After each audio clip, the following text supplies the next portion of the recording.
Michael Herr. In the last 10 years, I've done about 25 presentations here at the museum, but today is very special.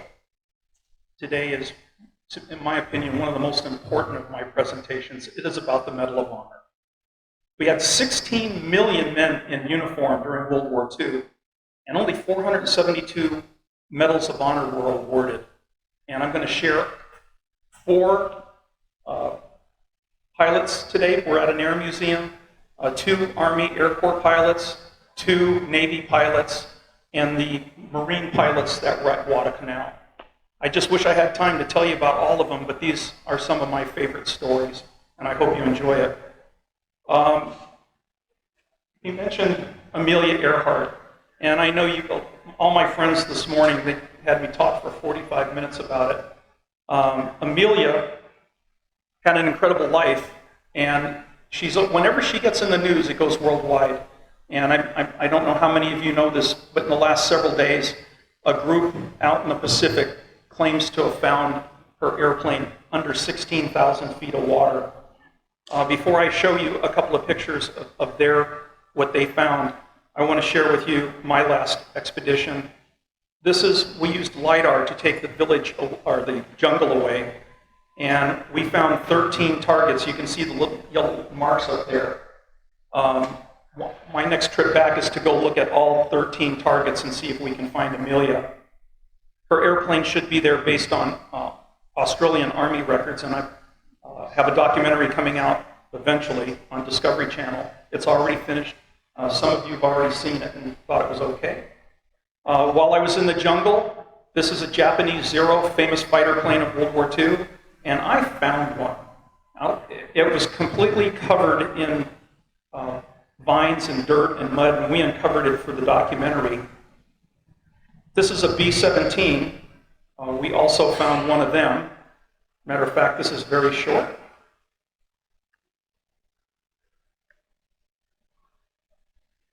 Oops. Let's see if I can get it to play.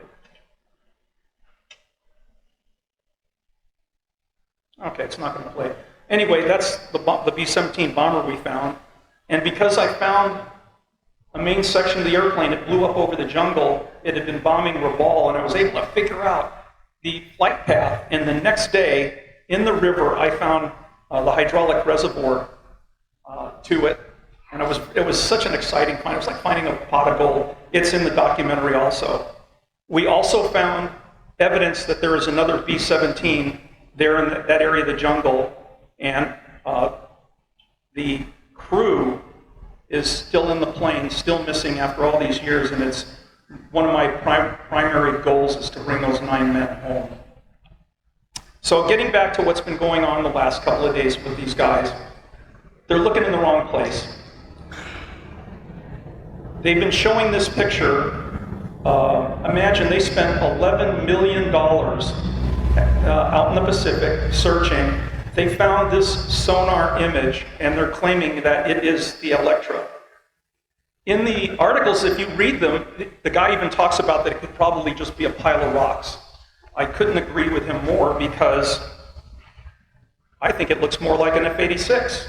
You can even see the left wing drop tank, and the wings are curved back, whereas on the Electra, the wing is nice and straight. I think it's a pile of rocks. So I go home on the 16th, and later that week I'm going to be meeting with this company, and I'm hoping to bring them into my project. Okay, so, yes, sir? How far apart are the ocean and the Great Lakes? 2,000 miles. They're looking in the wrong place. And they've already spent $11 million, and which reminds me,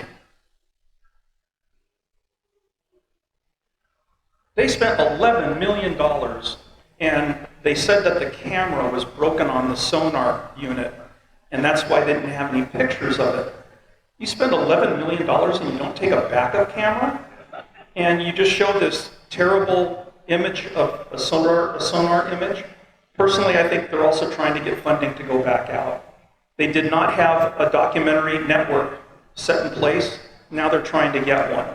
they're kind of doing things backwards, and I hope my meeting with them, I can bring them into my project. So, and again, I'm sorry, it just doesn't look like an airplane. All right, so getting on. Oh, by the way, if you could hold your questions until I'm done, because I'm Italian descent, and it'll screw up my concentration.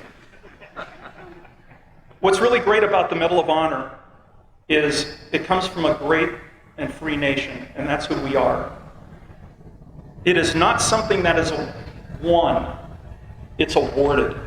It's awarded by the President of the United States in the name of Congress. It is officially, it is not the Congressional Medal of Honor, it is just the Medal of Honor. For some reason, for decades, the media just tacks on the word congressional. That's just one more extra word I have to type, and I don't like to do it. So, my two favorite presidents, George Washington and Abraham Lincoln, were completely involved in the Medal of Honor.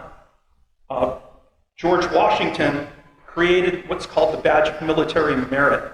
And what's really interesting is, at that time in history, in human history, medals and honorable awards were never given to the common soldier, only to officers. And George Washington put a stop to that because we were a free nation. If you look at that, it actually turns out to be the Purple Heart later on down in our history. Abraham Lincoln then, in 1861, decides Medal of Honor for anybody. And this is it. This is what it looks like. What's really crazy about it is, of the 3,000 plus Medals of Honor that were awarded, 1,500 were given during the Civil War because it was the only medal. You could save one person, or you could win a big battle, you got the Medal of Honor. As an example, everybody knows General Custer. A lot of people know him for the Battle of Bighorn, where where all him and his men were massacred at the Battle of the Little Bighorn. What's really crazy is a lot of people don't know that he commanded a cavalry regiment during the Civil War at Gettysburg and basically turned the tide with his exploits. General Custer was never awarded the Medal of Honor, but his brother, Thomas Custer, was awarded 2 Medals of Honor for capturing each time he captured a Confederate flag.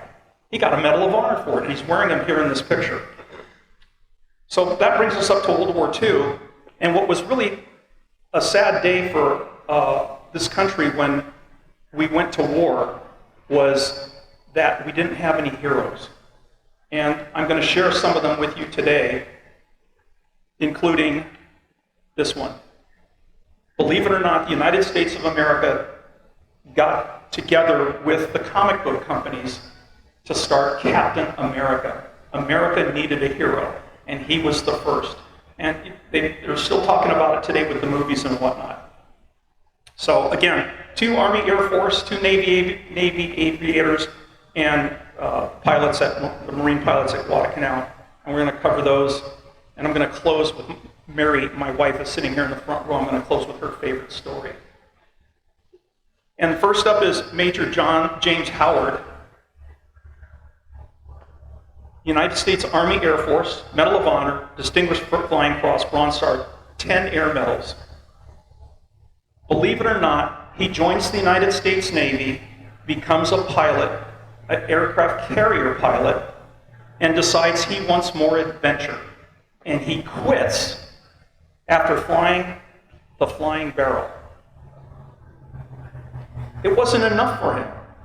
So he went to China and joined the Flying Tigers. And while he's over from June of 1941 with the Flying Tigers over in Burma, he shoots down 6 Japanese planes, and he's an ace. What happens, though, in June of 42 is that they disband the Flying Tigers, and he comes home. And he's restless. He doesn't know what to do with his life. So he joins the Army. He didn't go back to the Navy. And because of his experience, training, and being an ace, they automatically made him a captain.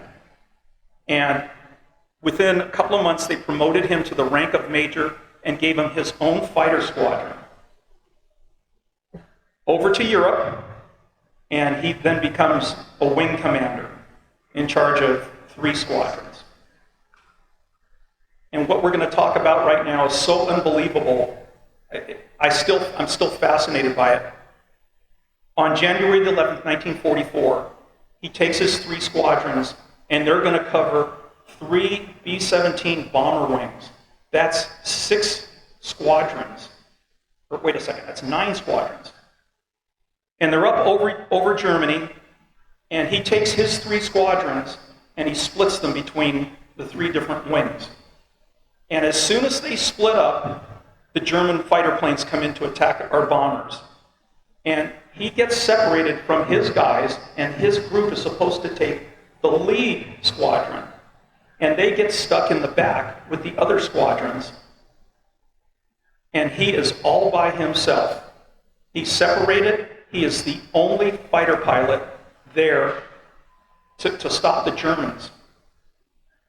He starts fighting their premier aircraft, FW-190 and the Messerschmitt 110. It went on for half an hour. He was by himself against 30 airplanes. And I'm going to read this to you because it's an actual quote from one of the squadrons wrote this. A one-man Air Force.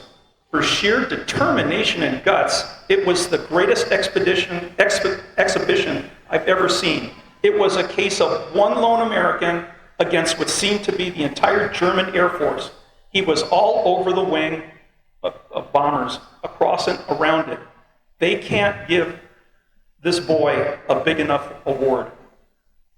I found this picture of him. He is the only fighter pilot during the air war over Europe to be awarded the Medal of Honor. And I just thought this was so cool. He shot down 6 German planes during that. And there he is, he's a double ace. Japanese and German fighters that he shot down. The commander of the unit actually asked the fighter groups, who was that Mustang pilot who took on the German Air Force single-handedly and saved our entire bomb group from disaster. There's model kits out on the market today that have this on the side. You can buy it. Ding Hao, it means you're the best. And of course, he had that on his planes in China also.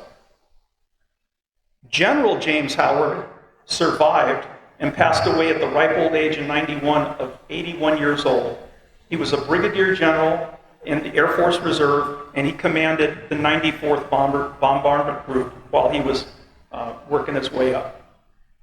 So that's my first Army Air Force pilot. Oh, by the way, during World War II, it was the Army Air Force, part of the U.S. Army.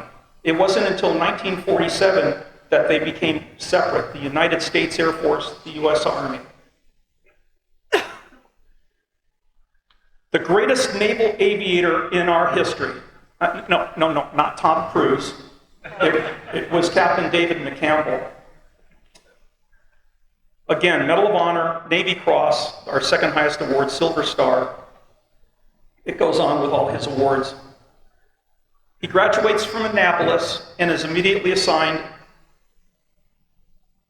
to the Grumman F-3F. For you guys that know what the Wildcat is, we have one here in the museum.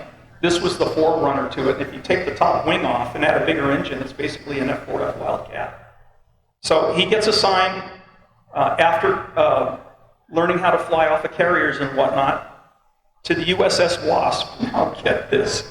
I'm not making this up. They assign him to the Wasp as an LSO, the landing signal officer, and that is him there with the paddles in his hand with the yellow shirt on. What's really fun when I do research, I'm always looking for something interesting. I'm not kidding you. This is him again.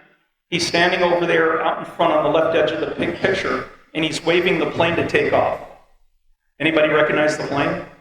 That's a Spitfire. So the USS Wasp took a bunch of Spitfire planes over to Malaysia on an aircraft carrier, and then they took off. September of 42, the USS Wasp aircraft carrier gets torpedoed by a Japanese submarine and sinks. He is one of the lucky survivors. Because he survived, they gave him a squadron. He went back to flying, and he became commander of VF-15, probably one of the most famous fighter squadrons in our American history. Throughout the rest of the war, his group of pilots, and I'll show you some pictures, over 20,000 combat hours.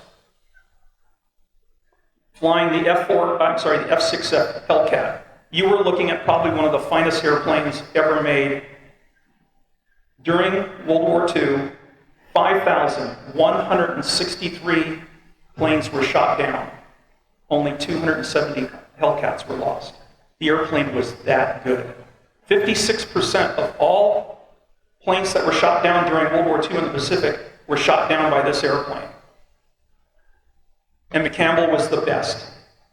At the Marianas Turkey shoot in June the 19th, 1944, there's a saying, it's called ace in a day. You shoot down 5 planes in one mission, you're an ace. He was already an ace. You can see in this picture, it's kind of hard to see, but under his cockpit, there's probably 14 little Japanese flags painted on his airplane already. So when the turkey shoot happened, he went up, and on the first day, he shot down 7 on one mission. And they were all frontline fighters, basically the Judy and the Zero. Now, what's really fascinating about McCampbell is in October, on the 24th of 44, at Leyte Gulf, he goes up to take on the Japanese, and he shoots down 9 planes on one sortie. It was incredible. He shot down 7 Japanese Zeros and 2 Oscars. When he landed back on the aircraft carrier, the arresting hook caught and the engine died because he was out of fuel. When they checked his machine guns, there were only 2 bullets left. He shot down 9 planes at one time. And this is his record. He's the only U.S. pilot in history to become an ace in a day twice.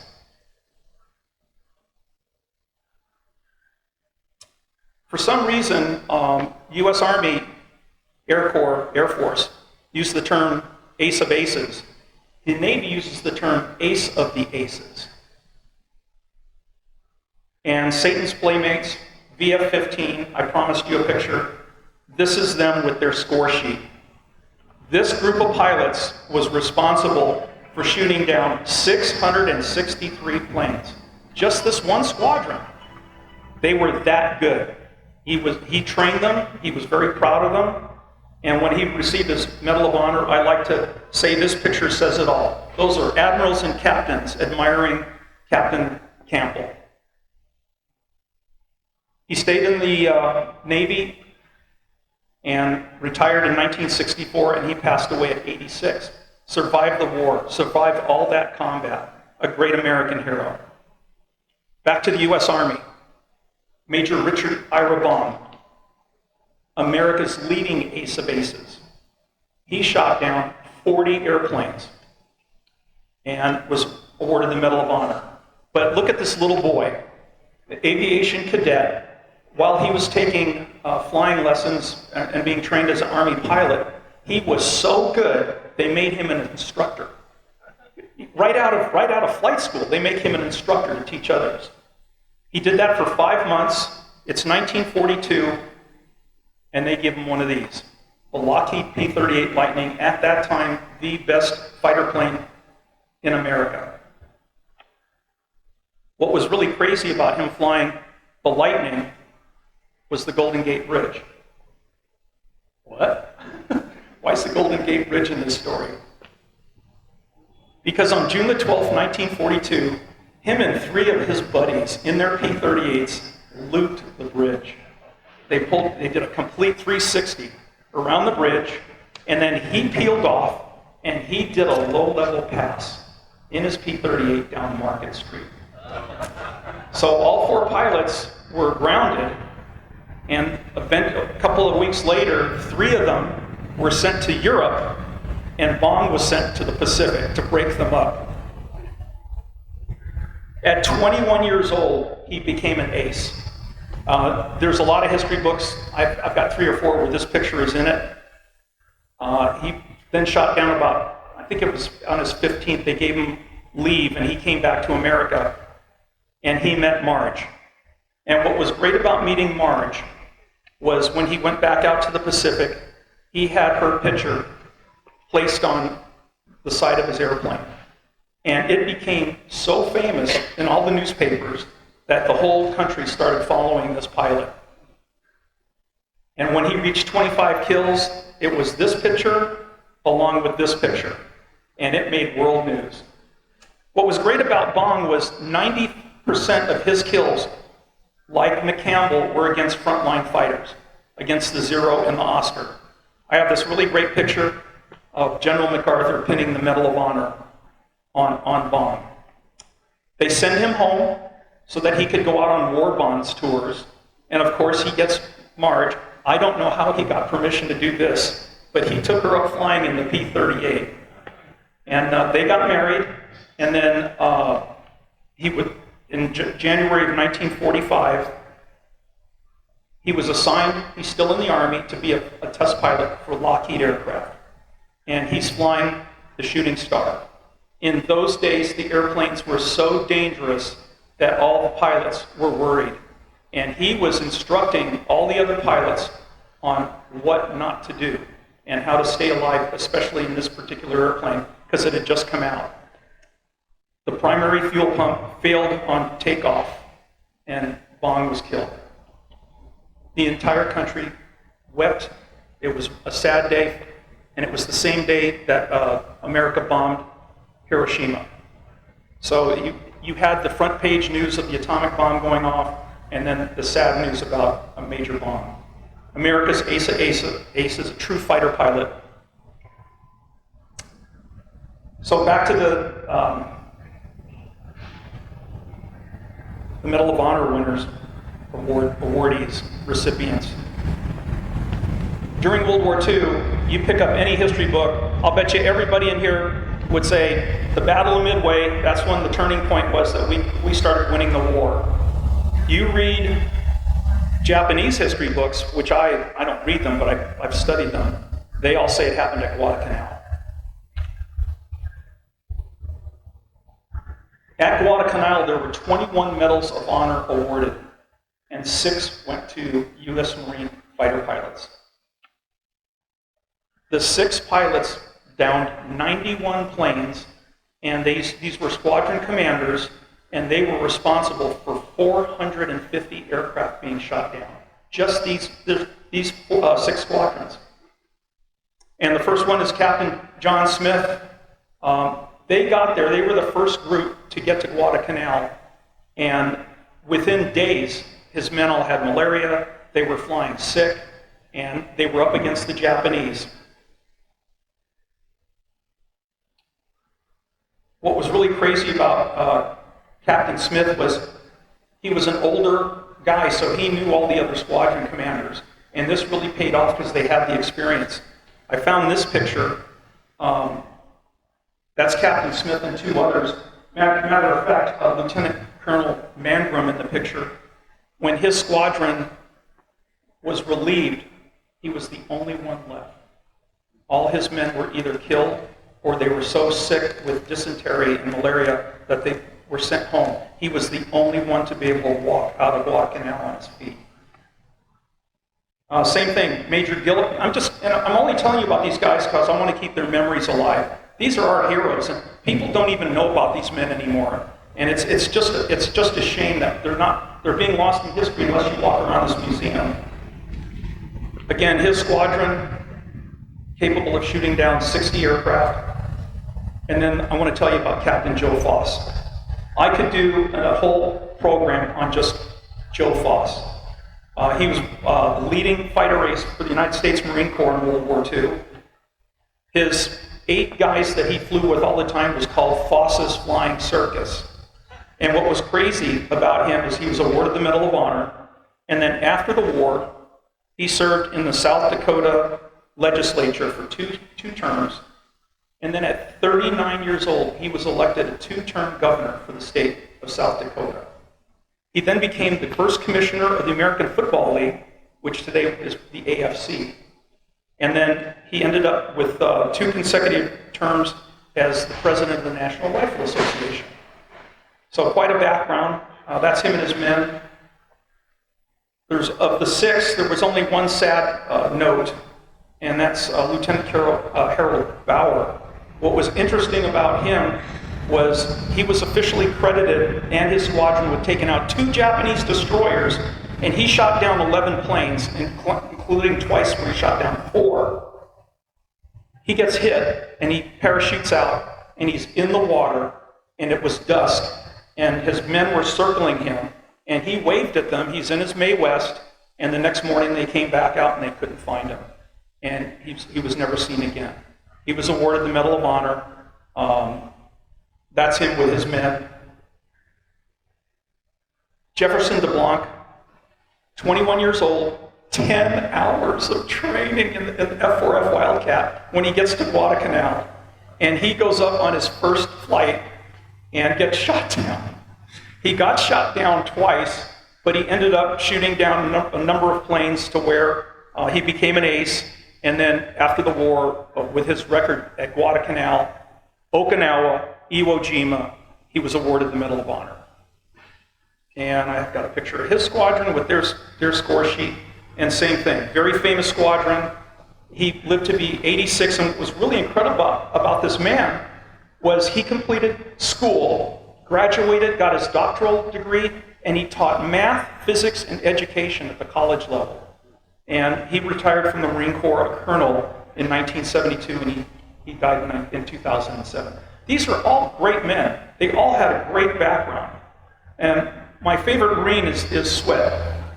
James Sweat gets to Guadalcanal. It's his first day. He goes up, and there is a line of dive bombers, Val dive bombers, diving on Henderson Field, the air base at Guadalcanal, and there's 8 of them. And he gets behind, and they have tail gunners.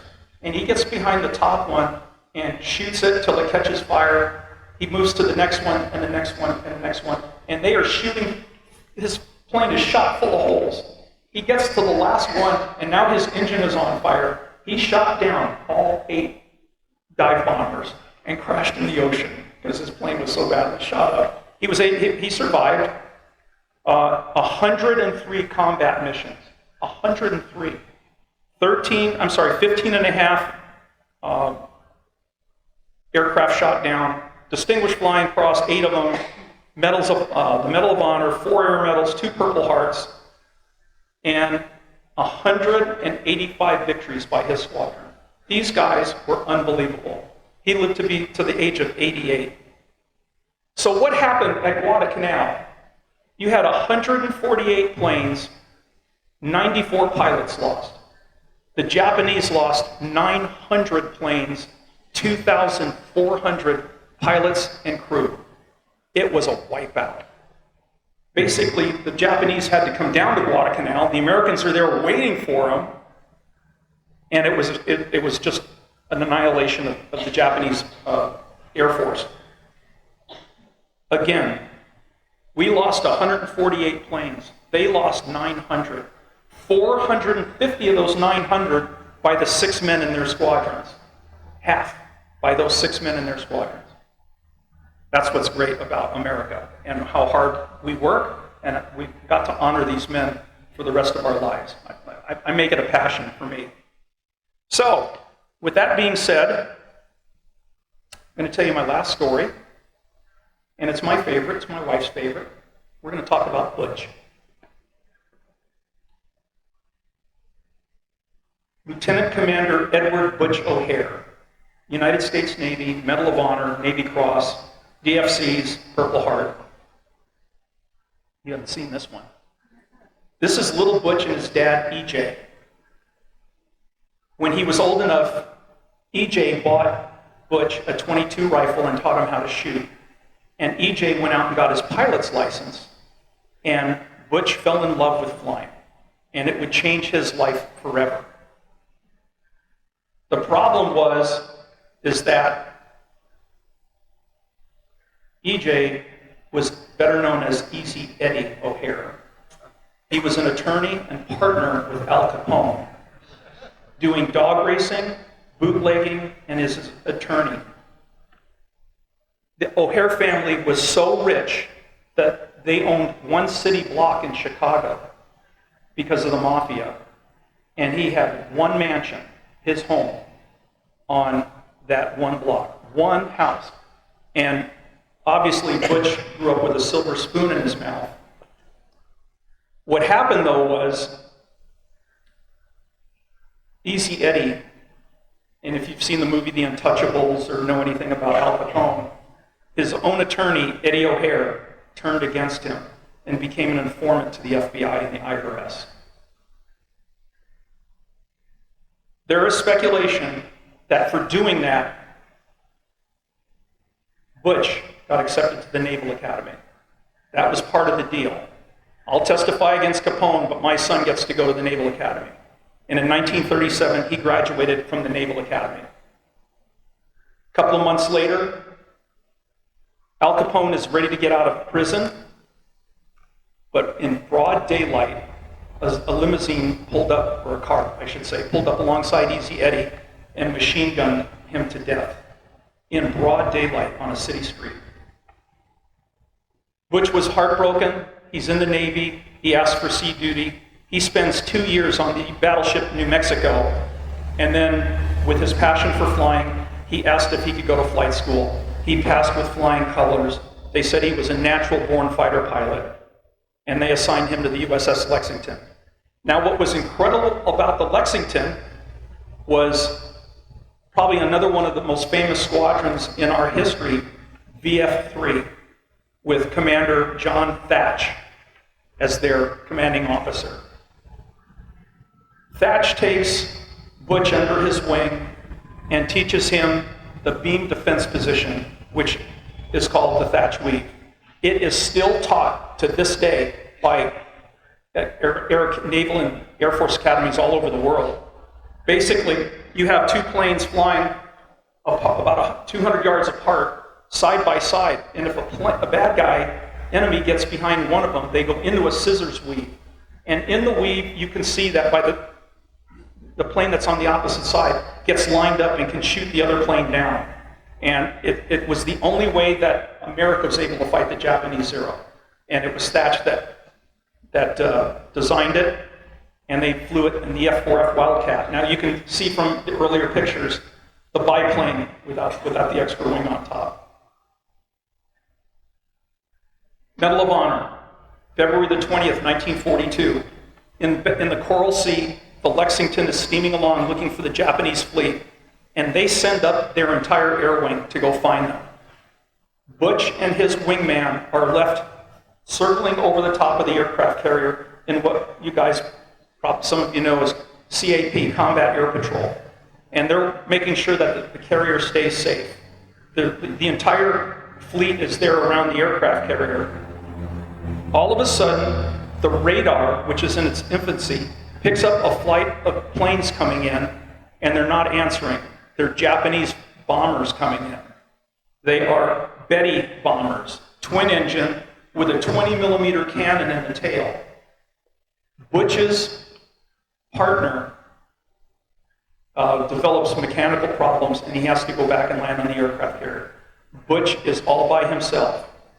I got to back up for a second and tell you that Butch O'Hare was so embarrassed and so upset by his family name because of the type of father that he had. And it was a goal of his to clear the family name.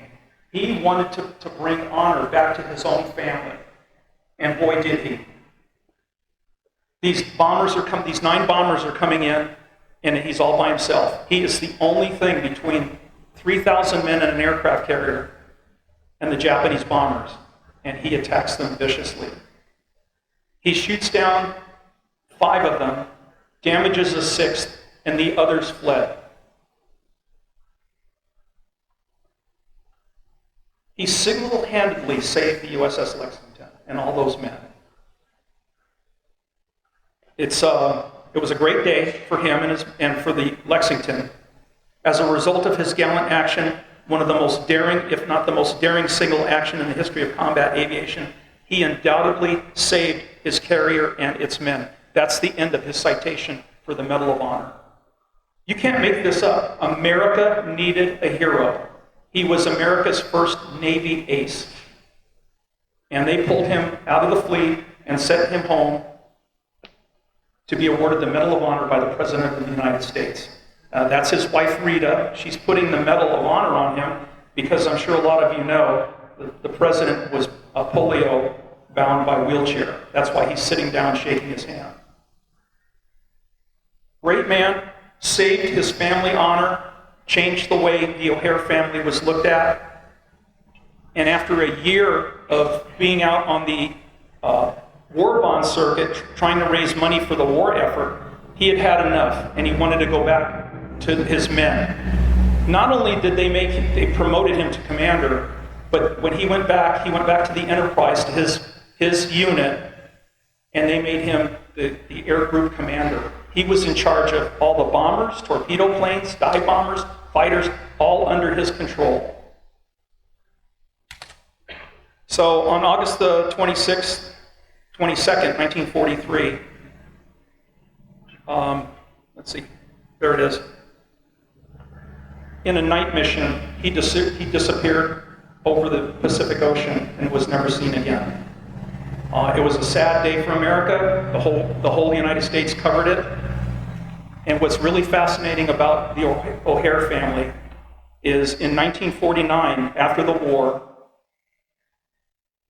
Orchard Place Douglas Field Airport, the next time you go there, you'll know it as Chicago O'Hare Airport.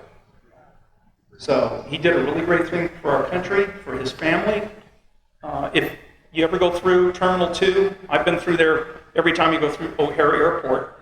You go through Terminal 2, and they have got a plane, and they've restored it to look exactly like Butch's, and it is on display there in the hangar, in the terminal. And it's a beautiful display. Great man, saved his family honor, and he shouldn't be forgotten. So that brings my little talk for today to a conclusion. I can tell you right now, in December, here at the end of the year, I will be back on December the 7th. My main area of research is Pearl Harbor. I do a lot of presentations on Pearl Harbor. It's been my main area of research for 40 years. And everybody always says, did FDR know? Well, I'm going to talk about it. And I hope you can make it back and join me for my presentation. Thank you so much.